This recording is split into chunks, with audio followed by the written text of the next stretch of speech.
السلام عليكم ورحمة الله وبركاته.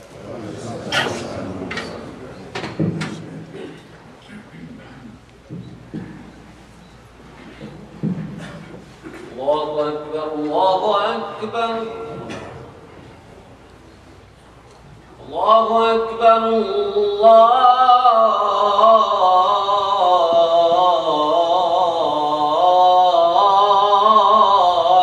أكبر. أشهد أن لا إله إلا الله.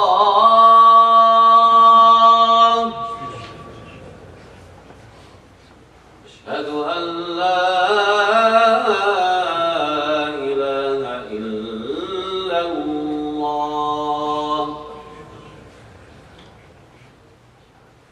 أشهد أن محمدًا رسول الله.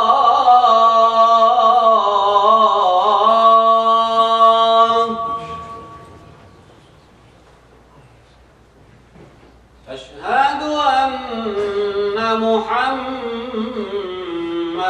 رسول الله.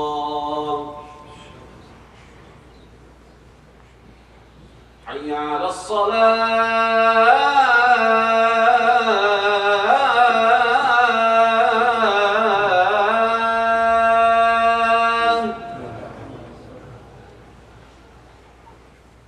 حي على الصلاة.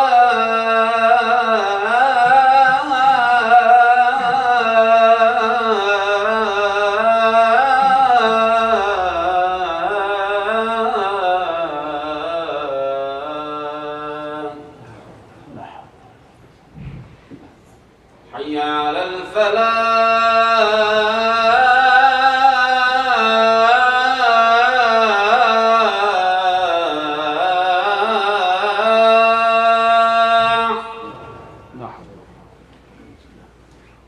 حي على الفلاح.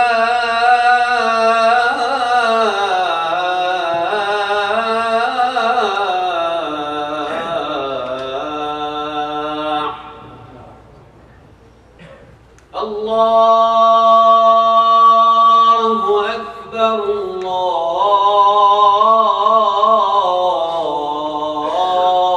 الله أكبر. لا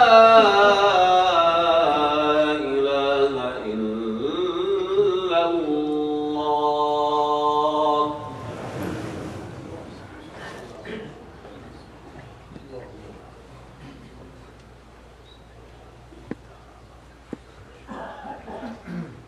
إن الحمد لله نحمده تعالى ونستغفره ونستهديه ونعوذ بالله من شرور أنفسنا ومن سيئات أعمالنا.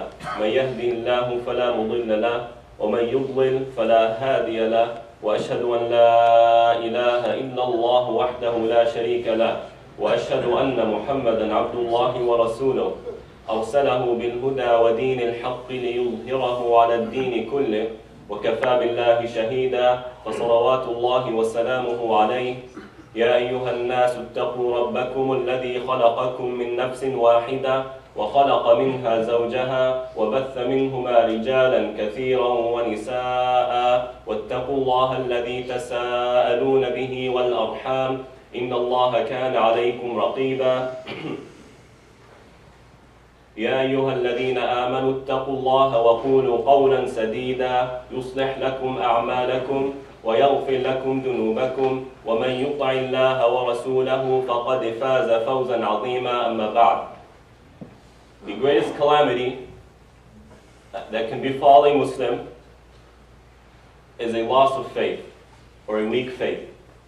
It is the greatest calamity because you lose your capital when you lose your faith. And the Prophet ﷺ taught us a dua to say in regards to this, Allahumma la taj'al musibati fi dini.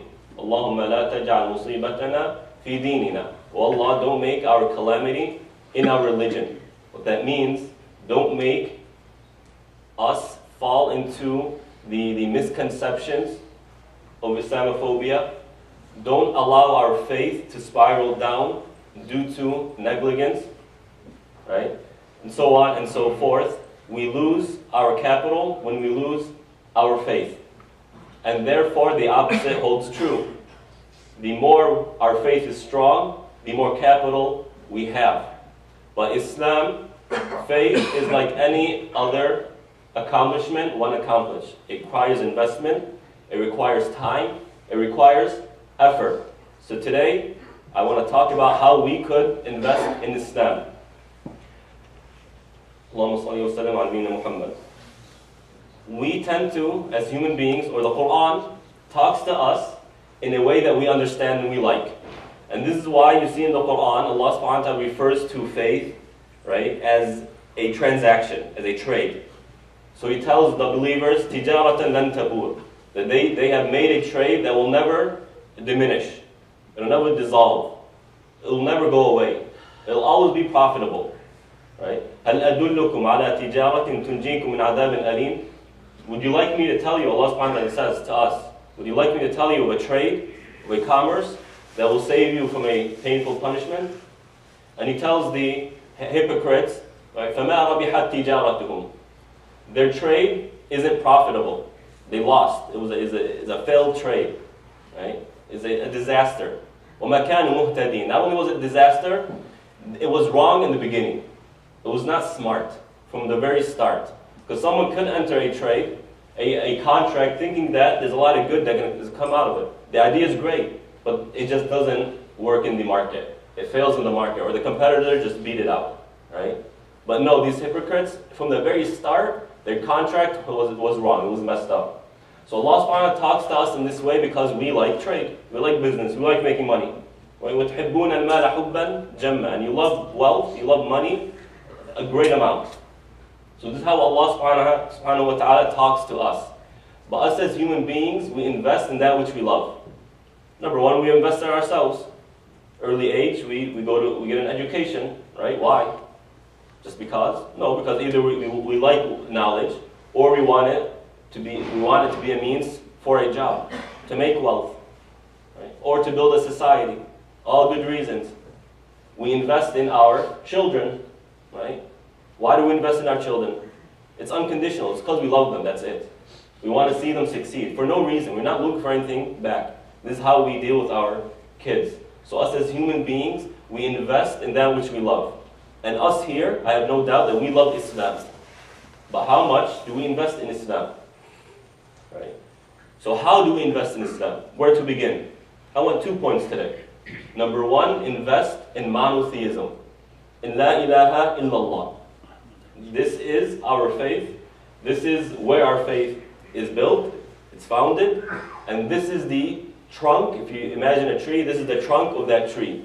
Everything else is simply a branch. We pray 5 times a day because we are worshiping Allah subhanahu wa ta'ala. We fast because we are worshiping Allah. We give charity, zakat, because we worship Allah subhanahu wa ta'ala. So all these are branches of our foundation, that there's nothing worthy of worship except Allah subhanahu wa ta'ala.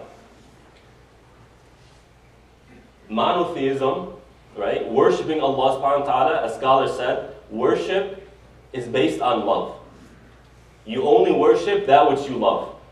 That's it. If you don't love it, you won't worship it. So we worship Allah subhanahu wa ta'ala, we believe in La ilaha illallah, we take Islam as our religion because we love it, and no doubt. So if you feel that you don't love Islam, don't say that. You want to be Muslim if you don't love Islam. But you can strengthen that love. And our relationship with Allah subhanahu wa ta'ala is built on love. We prostrate to Allah subhanahu wa ta'ala. We put our heads, their foreheads, on the ground. Right? And sometimes when we're doing it in public, on dirt, right? On a place where tires or people stand on with their they walk across with their shoes. Who knows what's on there? But if it's time to pray, it's time to pray. We do that out of love of Allah subhanahu wa ta'ala. And love is the strongest emotion to a human being. It is the emotion that moves us. We do everything out of love. Or someone's forcing us, right? But mostly out of love. When we willingly do something, we do it out of love. So when we come here, you're doing it out of love. But we want to invest in that. We want to expand it. We want to make it grow. And in this regard, I want to turn our attention to Surah Al-Jumu'ah. Allah subhanahu wa ta'ala starts off by saying, يُسَبِّحُ لِلَّهِ مَا فِي السَّمَاوَاتِ وَمَا فِي الْأَرْضِ. Right? To everything in the heavens and everything on earth is praising, is doing tasbih to Allah subhanahu wa ta'ala, or for Allah. Right? And to go over it again, tasbih, everything, right, is literally saying it. So birds, when they chirp, that is a form of tasbih. When animals make their, whatever their noises are called, right, that is a form of tasbih, because they're doing it, Allah subhanahu wa ta'ala told them to do it. Us as human beings, we say subhanallah, right? But there's also another form of tasbih. And that is the tasbih, the evidences that Allah subhanahu wa ta'ala is perfect. It is not a verbal tasbih, but rather a tasbih that talks for itself, right? So me as a human being, you as human beings, without saying subhanallah, your body says subhanallah. Because your body is a sign that the one who created you is quite powerful, right? The one who created you is wise and knowledgeable. That's what your body is saying, even if you're not, your tongue isn't saying it. So the saying goes, the amount of grain, or the amount of stars in the universe is more than the grains in the sand. And the amount of cells in your brain is more than the stars in the universe, right? Allah subhanahu wa ta'ala created that. What a creation. Or that the veins that run in your body, right, wrap around the earth twice or more. Right? How do you do that in such a small object or such a small body? That's quite mind-boggling. So everything in the heavens and the earth is praising Allah subhanahu wa ta'ala, is telling us, showing us who Allah subhanahu wa ta'ala is. But if we don't know who Allah subhanahu wa ta'ala is in the first place, if we don't invest in learning who Allah subhanahu wa ta'ala is, then how are we going to look at that tree outside and say subhanallah and understand what that really means? This is what يُسَبِّحُ لِلَّهِ مَا فِي السَّمَاوَاتِ وَمَا فِي الْأَرْضِ means. This is your investment. Learn who Allah subhanahu wa ta'ala is so that this world around you isn't just objects and things that move around and things that do things. No, it's more than that. There's a spiritual aspect to it. It's not dull, there's a meaning behind it. There's a meaning behind that tree. It's not just something that gives us oxygen and takes our carbon dioxide. Right? It's not just that. It is something that shows us who Allah subhanahu wa ta'ala is. When you do this, you transform the world around you into a paradise. You make this world around you a paradise in which you are happy in, waiting for the next paradise, which is even better. This is what you do when you invest in who Allah subhanahu wa ta'ala is, in learning who Allah subhanahu wa ta'ala is. هُوَ الَّذِي بَعَثَ فِي الْأُمِّينَ رَسُولًا. He is the one who sent amongst the illiterates, meaning the Arabs, the pagans of Mecca, a messenger from them. Muhammad was a Qurashi, it was amongst them. And he sent them a messenger. And Allah subhanahu wa ta'ala here tells us, gives us a very important bit of information. They were illiterate. And what can a society that's illiterate do? What can they do? Other than very simple things. Can they create a civilization? Can they build a society? They really can't do much. Not only that, they're living in a land that no one wants. No one wants. No land, no superpower, no opposing faction came and colonized Mecca. There's just no need to. What's there? It's a desert with a few people in it and a black box, according to them, right? This is Mecca. But what did Allah subhanahu wa ta'ala do? He sent them a messenger. And what did this messenger do? يَتْلُو عَلَيْهِمْ آيَاتِهِ. He recited to them the Quran, the verses of Allah subhanahu wa ta'ala. وَيُزَكِّيهِمْ. He purified them. Not physically, but spiritually. He purified their manners. They were a people before Islam who would kill a child just because she's a girl. That's it. No other reason. It's a girl, I don't want it. Right? They are a society who would eat from dead meat. Dead meat that's rotten. And then they would say, why should we eat from that which we have Allah, or you have slaughtered, or we have slaughtered, and not eat from that which Allah subhanahu wa ta'ala killed himself? Right? Look at how twisted that is. They were a people who would put their faith in idols. Imagine this, right? Imagine this. Imagine you going to a tree outside, and you see a group of people humming and prostrating and saying, oh tree, I need help. That's quite silly. But they had over 300 idols around the Kaaba. Each one has its own job and its own purpose. And you can imagine them standing there, oh, help me do this. And it's an idol that doesn't hear, it doesn't see, it can't defend its own self, right? If a dog were to come and urinate, excuse the language, on it, it couldn't do anything to protect itself. This is what they were worshiping. This is who they were. But look at what the Quran did to them. Look at what Islam did to them, as we'll get to shortly. Right? وَيُعَلِّمُهُمْ الْكِتَابَ وَالْحِكْمَةِ. And he taught them the book. He taught them knowledge. He gave them knowledge. He opened the doors of knowledge to them. And we all know how much the Prophet ﷺ talked about knowledge. Seek knowledge. Seek knowledge. Seeking knowledge is an obligation to every Muslim. Right? And some weak narrations say, seek knowledge even if you're in China. Meaning that as far as you can go. Because China was the end of the world in their time. Even if you're at the end of the world, seek knowledge. Because us as human beings, we are a people of knowledge. We are a creation created for the sake of knowledge. Allah subhanahu wa ta'ala, when He created Adam, what did He do? He taught them the names of everything. He taught him. So knowledge is important, right? Wal hikmah, and wisdom. Wisdom, some scholars say it's referring to the Quran. Some say it's referring to the previous book. Some say it's referring to the Sunnah. But all of it, wisdom, the Sunnah, all of it, no doubt, is true. This is what he did. وَإِن كَانُوا مِن قَبْلُ ذَلِكَ لَفِي ضَلَالٍ مُبِينٍ. And before that, they were, as we just mentioned, they were in massive misguidance, clear misguidance, common sense, right? They were going against common sense. Why would you eat something rotten?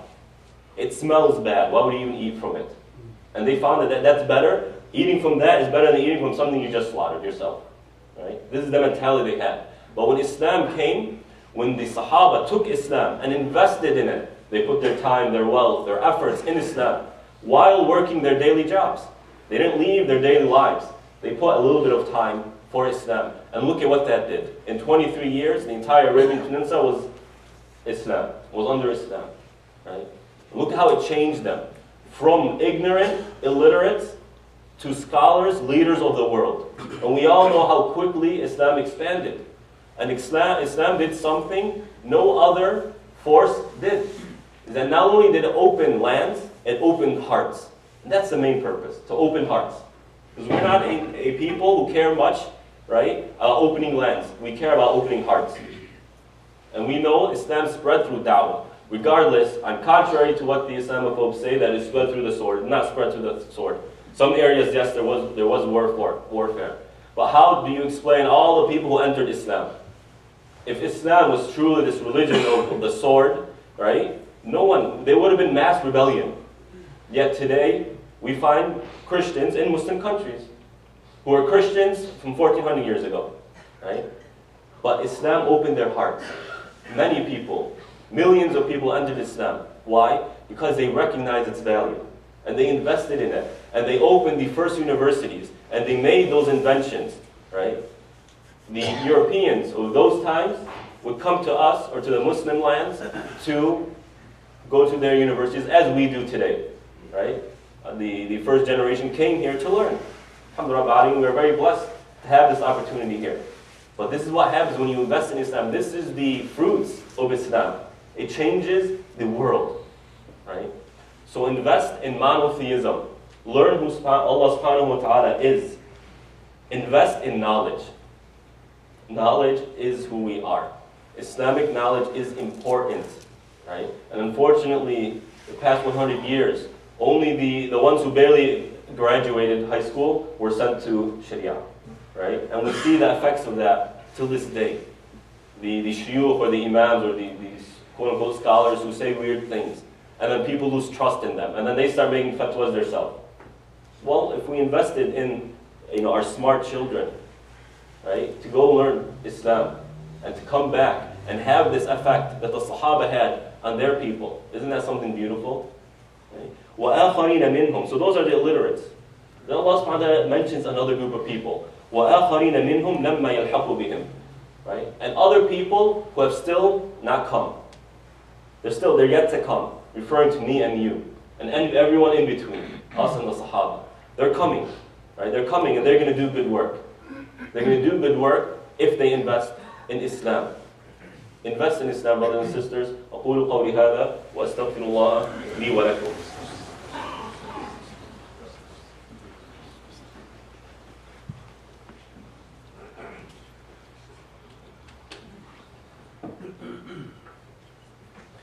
الحمد لله والصلاة والسلام على رسول الله وعلى آله وصحبه ومن والاه. And then Allah subhanahu wa ta'ala gives us a parable, an example. It says, مثل الذين حملوا التوراة ثم لم يحملوها كمثل الحمار يحمل أسفارا. This is very important. Pay attention to this. Right? Allah subhanahu wa ta'ala reprimands the Jews of their time, right, for having the Torah, understanding it, but not applying it. Right? And the purpose of the verse isn't just to reprimand those people. It's talking to us. Don't be like that. Don't be like those who know what Islam is but don't apply it. Or who know what Islam is, they try prayers and that, but they don't realize what it's for. Right? Today, there are a lot of Muslims born into Islamic families who leave Islam, right? They say, why do I need this? 5 prayers a day and this and that. We have all this technology. And Islamophobia, this is really Islam? And they say, what do I need with this? Whatever, it's irrelevant to me, right? They felt that Islam was just a burden on them because they didn't recognize what Islam is. They didn't know what it was. They had very minute amount, very small amount of knowledge or understanding of Islam. So to them, it was like what this verse says. It's a donkey holding books. The donkey's not benefiting from it, right? But it's nothing more than weight on its shoulders that's making it tired. If we don't know what Islam is, if we don't teach our children what Islam is, they will see Islam as a burden on them. That's it. And they'll say, what do I need with this? I'm just going to put it off for something else. Invest in your children at an early age. Teach them Islam. Let them be part of the masjid. Right?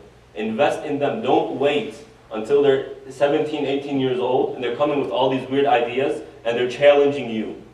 Right? Don't wait for that. The earlier, the better. Your children can all be successful people, can all be a good force in society. If we invest in them, invest in Islam, the way you invest in their education. Right? And I want to recommend, to conclude, 3 things. 3 investments every one of us should make.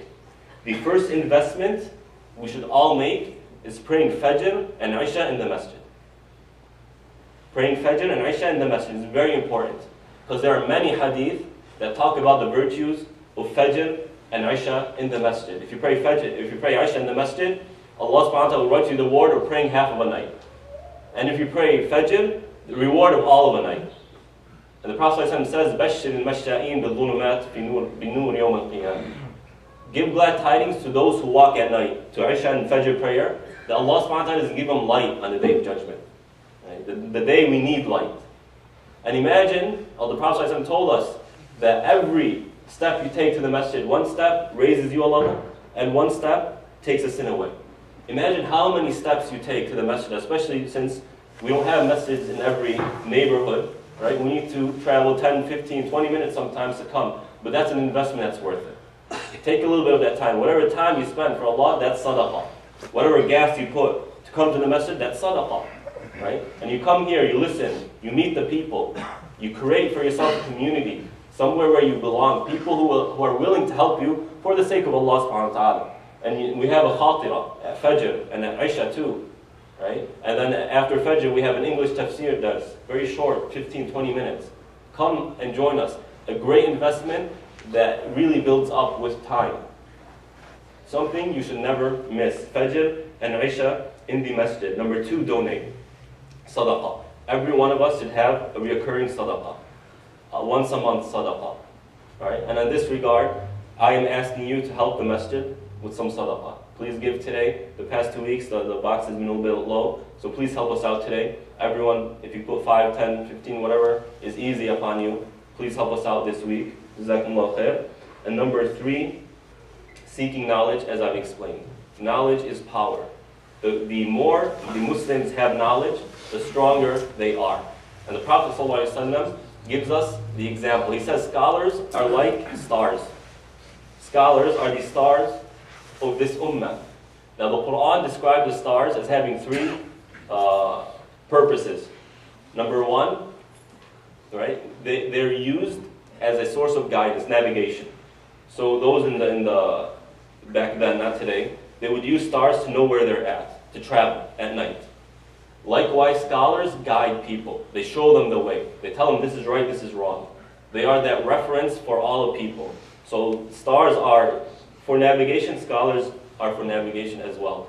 Number two, stars, Allah subhanahu wa ta'ala says that He throws stars, the shuhub, the meteors, at the devils to break them apart. Likewise, scholars destroy the misconceptions facing Islam. Right? They are on the front lines of Islamophobia, against Islamophobia. They are the ones who stand up to the misconceptions thrown left and right at Muslims. We need people like that to defend our religion. And number three, they beautify the sky. A land which doesn't have much pollution, where you can see the stars, it's a beautiful sight. So the more knowledge there is in the Muslim Ummah, the more beautiful it is. And look at the first three generations of Muslims. When you had Abu Hanifa and Malik and the Shafi'i and Imam al-Bukhari and all these sources of good that Allah subhanahu wa ta'ala gave this Ummah. That was beautiful. Let's revive that. Make sure you invest in their knowledge. They don't have to become scholars where they give fatwa and stuff like that, but at least they should know what their purpose, what the purpose of their religion is, why they are Muslims, right? Those are the three things: praying Isha and Fajr in the masjid. Number two, making sure we're constantly giving charity. And number three, seeking knowledge, investing in our children in terms of knowledge. We have a few announcements. Sister Nuzhat Ahmad and Najah Dandan both passed away. We ask Allah subhanahu wa ta'ala to forgive their sins and to grant patience to their families. We ask Allah subhanahu wa ta'ala to overlook any shortcomings and to multiply their good deeds. We ask Allah subhanahu wa ta'ala to make their graves a piece of paradise, to protect them from any punishment. OCIF's first session on Muslim funeral and burial is next Friday, October 27th, from 7:30 to 9. Guest speaker will be answering all questions about funeral and burial services. Babysitting and refreshments will be available. OCIF's open house is coming on Sunday, October 29th. It is your chance to invite your non-Muslim friends, neighbors, colleagues to visit the masjid. We are looking for volunteers. Please sign up at the office. OCIF and Pillars Academy are holding a Halal night for the children on Tuesday, October 31st from 5 to 8 p.m. Excuse me. There's a convert conference at the Institute of Knowledge in Diamond Bar on October 28th. If you know of a convert, please invite them. See flyers outside. Mass annual conventions coming up on the Thanksgiving weekend. See flyers outside. We ask Allah subhanahu wa ta'ala to forgive the believers, male and female. We ask Allah subhanahu wa ta'ala to guide us and give us steadfastness in our religion. We ask Allah subhanahu wa ta'ala to invest in us and to help us invest in Islam. اللهم اغفر للمسلمين والمسلمات والمؤمنين والمؤمنات الأحياء منهم والأموات إنك سميع قريب مجيب الدعوات يا رب العالمين. اللهم أصلح لنا ديننا الذي هو عصمة أمرنا وأصلح لنا دنيانا التي فيها معاشنا وأصلح لنا آخرتنا التي إليها معادنا واجعل الحياة زيادة لنا في كل خير واجعل الموت راحة لنا من كل شر وصلى الله على محمد وأقم الصلاة.